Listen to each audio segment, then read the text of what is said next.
பழனி அருள்மிகு கூனகாளியம்மன் கோவிலில் ஆடிப்பூரத்தை அம்மன் சப்பர வாகனத்தில் உலா எழுந்தருளினார். பழனி கச்சேரி புதுத்தெருவில் அமைந்துள்ளது அருள்மிகு கூனகாளியம்மன் கோவில்.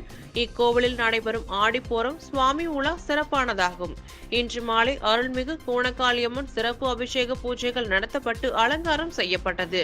தொடர்ந்து அம்மன் ஏராளமான பக்தர்கள் புடைசூழ சப்பர வாகனத்தில் சண்முக நதிக்கு எழுந்தருளினார்.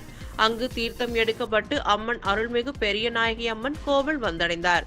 அருள்மிகு பெரியநாயகி அம்மன் கோவில் தொடர்ந்து அருள்மிகு மாரியம்மன் கோவிலிலும் கூனகாளியம்மனுக்கு சிறப்பு பூஜைகள் நடைபெற்றது. நிறைவாக தீர்த்த குடங்கள் புடைசூழ சுவாமி பெரிய கடை வீதி மார்க்கெட் வழியாக கச்சேரி புதுத்தெரு கோயில் வந்தடைந்தார். அங்கு மூலவர் மற்றும் உற்சவருக்கு மகா தீபாராதனை நடைபெற்று பக்தர்களுக்கு பிரசாதங்கள் வழங்கப்பட்டது. நாளை மாலை வரை அம்மன் ஊஞ்சலில் எழுந்தருளி பக்தர்களுக்கு அருள்பாலிப்பார்.